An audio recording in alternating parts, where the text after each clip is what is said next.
চৰকাৰে হয়তো আমাৰ 11খন বিপণী মহিলাসকলক নিৰ্মাণ কৰিবলৈ পুঁজি নাথাকিব পাৰে, কিবা অসুবিধা হ'ব পাৰে। গতিকে এই বন্ধ হৈ থকা বিপণী 12খনকে আমাক তেওঁলোকে দিয়ক, লিজত দিয়ক। সেইটোতো আমাৰ ব্যক্তিগত স্বাৰ্থৰ কাৰণে নহয়, মহিলাসকলৰ কাৰণে দিয়ক। সেই নিৰ্মাণ হৈ থকা ঘৰকেইটাও আজিলৈকে আমাক সেইটো এনঅ'চি দিয়া নাই। এতিয়া মই নাম নকওঁ, কেইবাজনো চৰকাৰী বিষয়াই আমাক টেলিফোন যোগে বা অফিচত যাওঁতে জনাইছে যে দাদা আপোনালোকৰ এনঅ'চি হৈ যাব, আমি চব ব্যৱস্থা কৰিছো। কিন্তু এতিয়া মই নাম নকওঁ, নগাঁৱৰ কেইজনমান অফিচাৰে আমাক এনঅ'চি দিবলৈ সাজু হৈছে সেই গৃহখিনি পৌৰসভাৰ। কিন্তু এইটো চাগে কোনোবা দুষ্ট চক্ৰ চাগে তেওঁলোকৰ হেঁচাত আমাক এনঅ'চি এতিয়ালৈকে দিয়া নাই। এতিয়া সেই অফিচাৰ কেইজনে আমাক জনোৱাৰ পিছতো আজিলৈকে কিন্তু আমি 1.5 মাহ এনঅ'চি নাপালো।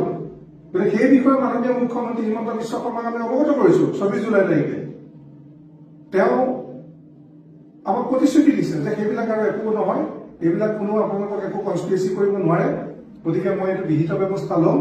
মই মাননীয় বিধায়ক ৰূপক শৰ্মাক কৈ এইখিনি মই সুব্যৱস্থা কৰি দিম। কিন্তু আজিলৈকেতো কৰা নাই। গতিকে মাননীয় মুখ্যমন্ত্ৰী হিমন্ত বিশ্ব শৰ্মা ডাঙৰীয়া, আপোনালোকে কিন্তু আমাক লৈ ধেমালি নকৰিব। আমি মন্ত্ৰী বিধায়ক নহলো বুলিয়ে আমাক লৈ কিন্তু আপোনালোকে এনেকুৱা ধেমালি নকৰিব।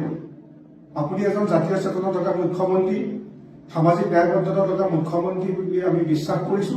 সেইকাৰণে আপোনাৰ লগত আমি ইমান সময়, আপুনি মুখ্যমন্ত্ৰী হ'ল বুলিয়ে আমাক আপুনি নচুৱাই থাকিব নোৱাৰিব। আপুনি যি প্ৰতিশ্ৰুতি দিছিলে সেই প্ৰতিশ্ৰুতি পালন কৰক। আমি আপোনাৰ লগত সদায় আছো। গতিকে 23 আগষ্টত আপুনি যদি সঁচাকে নগাঁও আহে, আমি যিখিনি আপোনাক অনুৰোধ জনাইছো সেই 23খন বিপণী আমাক আপোনালোকে এনঅ'চি দিয়াৰ ব্যৱস্থা কৰক, যিহেতু আপুনি প্ৰতিশ্ৰুতি দিছিল। তাৰপিছত আমি মহিলাসকলক কেনেকে আগুৱাই লৈ যাওঁ সেইটো আপোনালোকে চাওক। ধন্যবাদ ডাঙৰীয়া। এতিয়া আপোনাৰ পৰা জানিব বিচাৰিম, অসম ছুপাৰ 50ৰ জৰিয়তে আপুনি যুৱ প্ৰজন্মৰ কাৰণে কি পৰিকল্পনা হাতত লৈছে বা কিবা কাম কৰি আছে নেকি তেওঁলোকক? হয়, এতিয়া আমি অসম ছুপাৰ 50 মিছনটো এইটো আচলতে আমি এতিয়া ৰাজহুৱাভাৱে প্ৰকাশ কৰিছো। কিন্তু মই যেতিয়া চাকৰি ত্যাগ কৰি চাওক, এতিয়া মই খুব এটা ভাল চাকৰি ত্যাগ কৰিলো, বিলাসী বাহন ত্যাগ কৰিলো, কিবা এটা জাতি মাতি। কাৰণ সেইটো সময়ত যেতিয়া আমি চাকৰি ত্যাগ কৰিছিলো, সেইটো সময়ত ধৰক এই জাতি মাটিৰ ৰক্ষাৰ কথাবিলাক আলোচনা হৈছিল, শৰাইঘাটৰ শেষ ধৰণৰ কথাবিলাক আলোচনা হৈছিল। সেইকাৰণে আমি বিজেপি নেতৃত্বৰ প্ৰতি আকৰ্ষিত হৈ যে আমি চাকৰি ত্যাগ কৰি 2013 চনত বিজেপিত যোগদান কৰিছো। আৰু কিছু দায়িত্ব আমাক দিয়া হৈছিলে, কিন্তু আমি বিজেপি দলত জড়িত হৈ আমি অগাধ সম্পত্তি পাহাৰ গঢ়িবলৈ, বিলাসী জীৱন কটাবলৈ আমি বিজেপিত কিন্তু যোগদান কৰা নাছিলো। আমাৰ উদ্দেশ্য তিনিটা আছিলে, অন্য কি উদ্দেশ্য মই নাজানো। এইখিনি যে আমি যুৱ প্ৰজন্মক, আমি অসমীয়া যুৱ প্ৰজন্মক কেনেকে আগুৱাই নিব পাৰো বিভিন্ন ক্ষেত্ৰত, এনেকে মহিলাসকলক আমি বিভিন্ন কৰ্মৰ জৰিয়তে তেওঁলোকক শক্তিশালী কৰিব পাৰো। এই কামখিনি কৰিবৰ কাৰণে আমি 2014 চনৰ পৰাই লৈছো। এই বিষয়বিলাক আমি এতিয়া পূৰ্বৰ মুখ্যমন্ত্ৰী, প্ৰাক্তন মুখ্যমন্ত্ৰী সৰ্বানন্দ সোণোৱাল, তৰুণ গগৈ ডাঙৰীয়া অৱগত কৰিছিলো। কিন্তু আমি বিশেষকৈ সৰ্বানন্দ সোণোৱাল ডাঙৰীয়া আৰু হিমন্ত বিশ্ব শৰ্মা ডাঙৰীয়াৰ ওপৰত আমি বেছি তেওঁলোকক আমি আস্থাত লৈছিলো, যিহেতু তেওঁলোকে জাতি মাটি ৰক্ষা কৰিম বুলি কৈছিলে। কিন্তু জাতি মাটি ৰক্ষাৰ কাৰণে আমি যিখিনি পদক্ষেপ গ্ৰহণ কৰিবলৈ চেষ্টা কৰিলো, সেইখিনি আমাৰ স্থানীয় সাংসদ, প্ৰাক্তন সাংসদ ৰাজেন গোহাঁই, বৰ্তমানৰ বিধায়ক ৰূপক শৰ্মা, মাননীয় মুখ্যমন্ত্ৰী হিমন্ত বিশ্ব শৰ্মা, প্ৰাক্তন মুখ্যমন্ত্ৰী সৰ্বানন্দ সোণোৱালৰ পৰা আমি একোৱে আজিলৈকে ইতিবাচক সঁহাৰি নাপালো। তেওঁলোকে কেৱল প্ৰতিশ্ৰুতি দিয়ে সাক্ষাৎ কৰিলে, তাৰপিছত চব ফটোগ্ৰাফ এনেকো নাই। গতিকে আমি যুৱ প্ৰজন্মৰ কাৰণে কিছুমান কাম কৰি আছো, কিন্তু অসম ছুপাৰ 50 মিছনটো এইটো ভাতৰ লগত পানী খোৱাৰ দৰে কথা নহয়। আৰু অসম ছুপাৰ 50 মিছনটো এইটো আমি অকল কেৱল ৰাজধানীয়ে এইটো সফল কৰি তুলিব নোৱাৰে। তাৰ কাৰণে আমাৰ অসম চৰকাৰৰ মুৰব্বীসকলৰ, বিশেষকৈ বিশ্ববিদ্যালয়ৰ উপাচাৰ্য, অধ্যক্ষ, অধ্যাপক, অধ্যাপিকাসকলৰ সহায় সহযোগিতা লাগিব। ইতিমধ্যে আমি কেইবাজনো উপাচাৰ্য আমি এই বিষয়ে অৱগত কৰিছো, কেইবাজনো অধ্যক্ষক অৱগত কৰিছো, অধ্যাপক, অধ্যাপিকাসকলক অৱগত কৰিছো যে আপোনালোকে আহক, আমাৰ ছুপাৰ 50 মিছনত জড়িত হৈ আমাক গঠনমূলক পৰামৰ্শ দিয়ক, সহায় সহযোগ কৰক। কাৰণ অসম ছুপাৰ 50 মিছনটো এইটো কামটো মিছনটো ভাল হলেও ইয়াৰ লগত অৰ্থৰ কথা জড়িত আছে। আমি মন্ত্ৰী বিধায়ক নহলেও বা আমি IAS IPS বিষয়া নহলেও আমাৰতো কিছু অভিজ্ঞতা আছে। গতিকে এই ছুপাৰ 50 মিছনটো ছাকচেছফুল হবলৈ হলে এই প্ৰকল্পটোৰ কাৰণে আমাক কমেও 500 কোটি টকাৰ প্ৰয়োজন হ'ব। 500 কোটি টকা, 50 টকা বা 5 কোটি নহয়। আৰু আমাৰ কাৰণে সাধাৰণ অসমীয়াৰ কাৰণে 500 কোটি টকা বহুত ডাঙৰ, কিন্তু এখন চৰকাৰৰ কাৰণে এইটোতো ডাঙৰ এমাউণ্ট নহয়।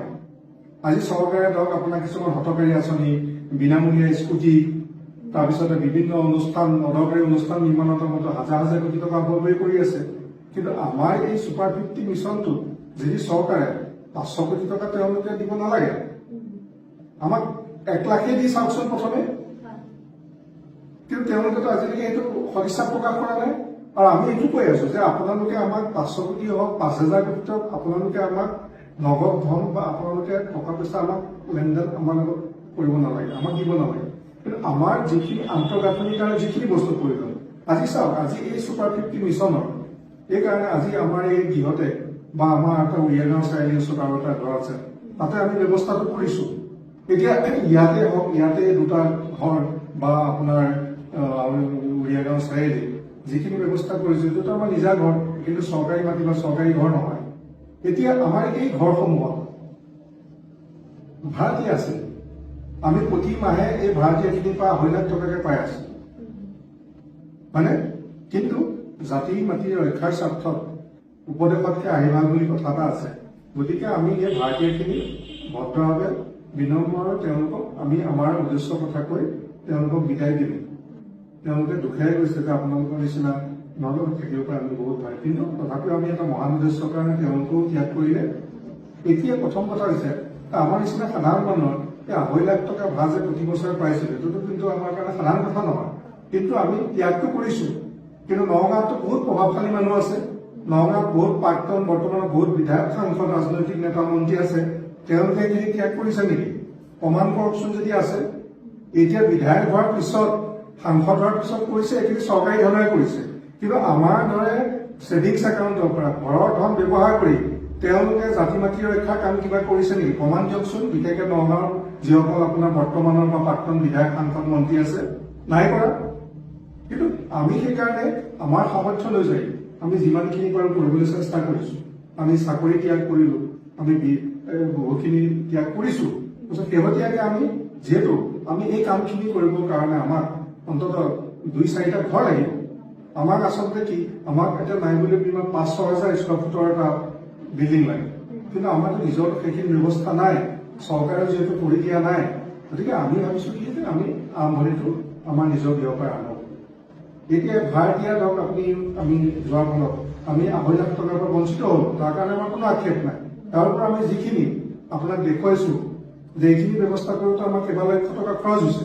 গতিকে এতিয়া আমি চৰকাৰৰ পৰা আমি সহযোগিতা বিচাৰিছো যে অন্য নহলো আমাক টকা পইচা দিব নোৱাৰিলেও তেওঁলোকে যিখিনি সামগ্ৰী বা নিৰ্মাণৰ ব্যৱস্থা য'ত য'ত যি কৰিব লাগে, কাৰণ আপুনি ধৰক আজি বিভিন্ন ধৰক কাউন্সেলিং বা কোচিঙৰ যিখিনি ব্যৱস্থা কৰিছো, তাৰ কাৰণেতো আমাক ধৰক তেনেকুৱা ধৰণৰ কিছুমান ঘৰ লাগিব, সুবিধা লাগিব, সেইখিনি তেওঁলোকে বহন কৰক।